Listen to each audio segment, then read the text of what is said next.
untuk menjadikan engkau dan saya hati-hatinya. Kristus datang ke dalam dunia untuk apa? Dia menjadi kakak sulung di dalam kekeluargaan Tuhan Allah. Puji Tuhan. Saudara-saudara, the greatest brotherhood in the universe. Persaudaraan terbesar di bawah kolong langit. Persaudaraan terbesar di dalam sejarah. Persaudaraan terbesar di dalam masyarakat umum manusia. Yaitu Kristus sebagai kakak, kita sebagai adik, di mana kita menyebut Allah sebagai Bapa. Dia adalah Bapak dan dia juga adalah Bapakmu. Allah gak akrab. Mungkin kita sering baca kitab suci dan tidak tahu berapa arti yang akrab di dalamnya.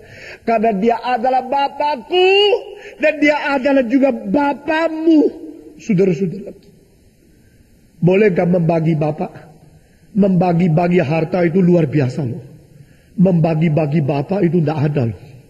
Saudara-saudara, panggillah pengemis masuk rumah. Berkata, ini papaku juga papamu. Nah itu baru engkau mengerti apa maksudnya. Di Tiongkok ada seorang pendeta tua, yaitu papanya daripada pendeta Paul Chang. Paul Chang sekarang sudah umur 65. Dan pendeta papanya itu juga pendeta. Paul Chang waktu kecil udah heran. Papaku ini apa-apaan ini. Cinta kasihnya kebesar entah. Uangnya kebanyak entah. Rumahnya terlalu besarkah. Mengapa selalu di kota Santung berjalan-jalan membesuk, menginjili. Sudah gitu lihat ada orang yang ini ingusnya besar, yang begitu remeh, begitu najis. Anak itu lapar minta uang, dibawa pulang.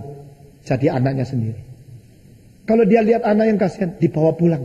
Saudara kalau kasih lihat ada yang, anak yang di jalanan kasih 100 gitu kan. Dia bawa pulang. Bawa pulang. Di dalam 3 tahun, di dalam masa peperangan Jepang, dia bawa pulang anak jalanan 56. Semua tinggal bersama dia jadi anaknya. Jadi anak yang asli itu iri hati. Enak aja, papa kok dibagi-bagi. Paul Chang dari kecil mana, papa gua ini apa sih? Kok tidak minta persetujuan anak-anak? Bawa dah. Sudah bawa, bukan sudah bawa, langsung katakan, dia umur berapa? Paul, orang itu bilang 13. Paul Chang 12. Oke, Paul panggil engkau. Jadi Paul bilang, kau, tapi sih bilang kau apa ini? Kotor kayak gini. Itu gembel kok. Lalu yang lebih kecil, pakai adik, dia 11.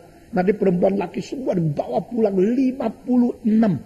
Kalau ini namanya koleksi ya. Sudah jarang sekali orang yang koleksi anak.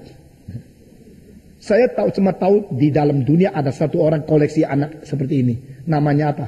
Namanya Raja Hussein yang sudah mati. Nah saudara, saya kira cinta kasih dia jauh lebih besar daripada orang Kristen. Termasuk kita yang di sini. Apalagi saya. Saudara-saudara. Raja Hussein bawa banyak orang-orang miskin masuk istana. Dia perintahkan orang di istana. Kasih makan seperti anak raja. Kasih pakaian. Kasih kesempatan sekolah. Jadi orang-orang yang di itu Jordania mengatakan, kita kok mempunyai seorang raja begitu baik ya. Anak-anak jalanan dibawa pulang begitu banyak. Sampai kalau saya tidak ingat salah 300 lebih. Perlakukan mereka seperti anak raja. Nah sebenarnya itu kopi daripada apa yang dikerjakan oleh Yesus Kristus. Yesus Kristus akan membawa kita pulang ke surga. Nanti kita di situ akan diperlakukan sebagai anak raja. Kita akan menyebut Bapak Yesus Bapak kita. Saudara-saudara. Ini agama yang berbeda dengan semua agama. Ini adalah cinta kasih yang tidak ada pada seagama lain. Ini adalah saudara hak. Barang siapa menerima Yesus Kristus, dia diberi hak menjadi anak Allah. Mari kita membaca bersama-sama. Yohanes pasal 1 ayat ke-11. 12. Saudara-saudara, saya minta pendeta Aurelius berdiri ke sini membaca ayat-ayat ini. Yohanes pasal ke-1 ayat ke-11, 12, 13. Silakan baca.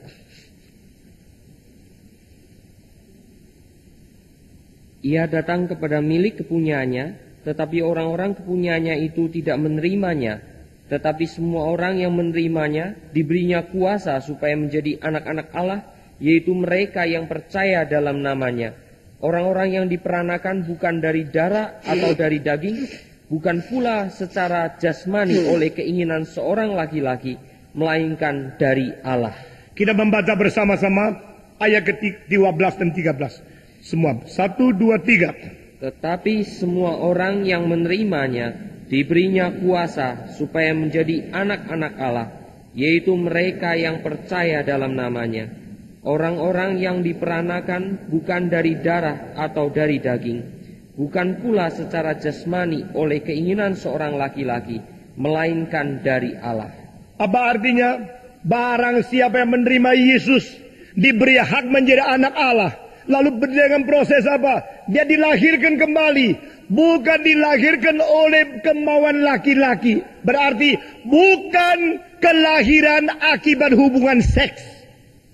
Bukan dengan kemauan sendiri. Bukan dengan rencana manusia. Bukan dilahirkan melalui orang berdaging dan darah. Tapi dilahirkan oleh Allah sendiri. Hal ini yang ditekankan Yesus di dalam memberikan pengajaran kepada Nikodemus. Yaitu diperanakan dari atas. Born again aslinya adalah born from above. You have been born on earth. You have been born here. Engkau sudah dilahirkan di sini, tidak cukup. Engkau milik kerajaan di dunia ini, tidak cukup. Engkau menjadi milik kerajaan surga. Engkau harus mengalami kelahiran dari atas. Berarti kelahiran satu kali lagi. Itu disebut sebagai born again Christian. Tapi istilah ini di Amerika sudah dipakai oleh orang-orang yang tidak karu-karuan. Meskipun mereka injili, karena mereka menyempitkan kalimat ini. Dengan kalau mereka sudah tidak lagi merokok, mereka tidak lagi berjudi, berarti mereka adalah born again Christian. Apalagi sebagian mengatakan kalau mereka sudah bisa karunia lidah, mereka adalah born again and baptized in Holy Spirit already. Tetapi saudara-saudara, pengertian dilahirkan dari atas, pengertian dilahirkan oleh Roh Kudus, pengertian dilahirkan kembali atau dilahirkan satu kali lagi, itu mempunyai arti yang jauh lebih dalam daripada sekedar pengertian pengalaman di permukaan saja. Saudara-saudara sekalian, di sini kita melihat siapakah yang diperanakan pula lagi, yaitu mereka menerima Yesus Kristus. Barang siapa yang menerima Yesus, yaitu menerima dan percaya kepada namanya, diberi kuasa menjadi anak-anak Allah. Saudara-saudara, Paul Chang berkata kepada saya jengkel sekali, papa saya ini seenaknya aja. Rumah pendeta sudah tidak terlalu besar, menjadi satu rumah di mana menampung 50 lebih anak. Saya sampai lupa ini lebih tua atau itu lebih muda. Ini kakak, itu adik, selalu salah dia bilang. Tapi harus belajar. Lalu dia mengatakan, ya kalau Tuhan sudah mengatur saya di rumah seperti begini, ya saya belajarlah. Jadi anak pendeta, ada yang terlalu enak, ada yang tidak enak. Saudara-saudara, yang tidak enak itu yang besok yang jadi. Yang terlalu enak yang tidak jadi. Maksudnya terlalu bebas. Pendetanya memanja anaknya, memberikan segala sesuatu lebih dari cukup. Itu yang tidak jadi. Tapi diketat, disiplin, diajar, dididik dengan baik. Nah itu yang besok jadi. Nah Paul Chang akhirnya baru mengerti, itulah cinta Tuhan. Papa saya tidak salah. Waktu dia mulai dewasa pikir kembali, dia merasa papa betul agung. Papa adalah papa yang betul-betul menjalankan perintah Tuhan. Tadinya jengkel karena kamarnya menjadi sesak. Banyak orang tinggal sama dia. Ada yang kebiasaannya jelek, mencuri dan sebagainya. Bikin dia begitu jengkel. Lambat laun dia pikirkan, saya jengkel tidak ada gunanya. Hanya menyatakan saya sempit. Hanya membuktikan saya rohaninya tidak beres. Saya bagaimana belajar mengampuni. Yesus datang mengampuni, korban, menebus. Apa yang saya lakukan? Saudara-saudara, lambat laun pada waktu dia menjadi dewasa, dia berkata kepada ayah, saya juga mau menjadi hamba Tuhan. Saya mau juga belajar mencintai orang lain. Saya mau diutus pergi ke tempat yang jauh. Saudara-saudara, pada satu hari komunis masuk di Santung. Papanya mengatakan, anak saya mau menjadi. Saudara-saudara, pada satu hari komunis masuk di Santung. Papanya mengatakan, anak saya mau meneruskan pekerjaan Tuhan. Tapi kalau komunis masuk, pasti dia tidak mungkin melayani Tuhan. Maka dia kumpulkan uang sisa yang sedikit. Beli satu tiket yang murah. Tiket kelas 4 kereta api. Karena terlalu jauh, dia kirim anaknya cepat lari dari provinsi Santung. Engkau mesti menuju ke Hong Kong.